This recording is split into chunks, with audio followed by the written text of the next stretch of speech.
2019 সাল সংসদে নাগরিকত্ব সংশোধনী বিল পেশ করেছিলেন অমিত শাহ। সংসদের অনুমোদনে সেই বিল এখন আইন। কেন্দ্রের সরকার সিএ লাগু করবার কথা ঘোষণাও করে দিয়েছে।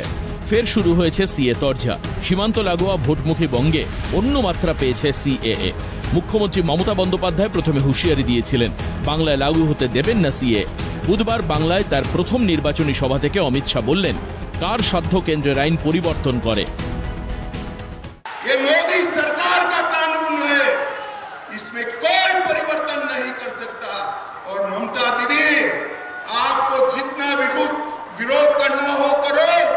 हम जितने भी हिंदू बौद्ध सिख शरणार्थी आए हैं उनको नागरिकता देंगे, ये हमारा वादा। ইদানিং সিএ কে রুখে দেওয়ার কথা বলেন না তৃণমূল নেত্রী। তিনি বোঝান সিএ তে আবেদন করলেই চলে যাবে নাগরিকত্ব। আপনারা যেই দরখাস্ত করবেন আপনাদের সব নাগরিকত্ব ক্যান্সেল করে দিয়ে, সব অধিকার ক্যান্সেল করে দিয়ে, এটা এনআরসির সাথে কানেক্টেড মনে রাখবেন, আপনাদের ডিটেনশন ক্যাম্পে নিয়ে চলে যাওয়া হবে। বুধবার বালুরঘাটের সভা থেকে জবাব দিয়ে গেলেন অমিত শাহ। नागरिकता है ही नहीं ममता दीदी, आपको क्या मालूम है?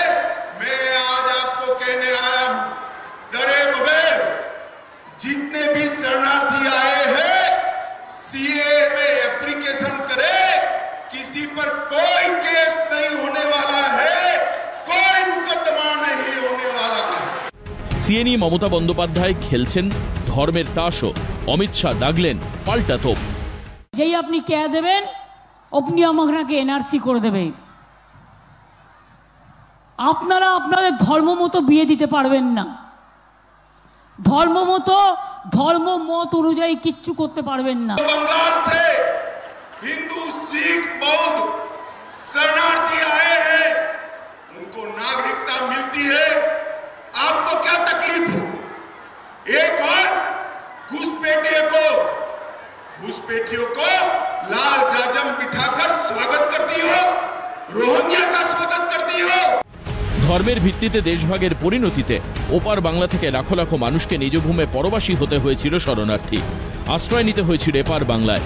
তাদের নাগরিকত্ব দিতে জওহরলাল নেহরুর আমলেই এদেশে লাগু হয়েছিল নাগরিকত্ব আইন, কিন্তু বাস্তবায়ন হয়নি এই আইনের।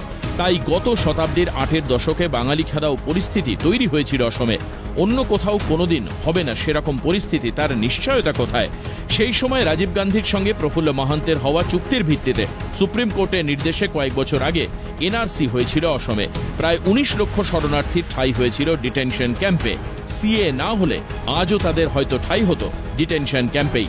দেশের আর কোথাও যাতে কোনোদিন না আসতে পারে অসমের সেই কালো দিন, সেই জন্যই সিএর উদ্যোগী মোদী সরকার। বাংলার শরণার্থীদের প্রসঙ্গ তুলে সে কথাই জানান দিয়ে গেলেন কেন্দ্রীয় স্বরাষ্ট্রমন্ত্রী। ক্যালকাটা নিউজ।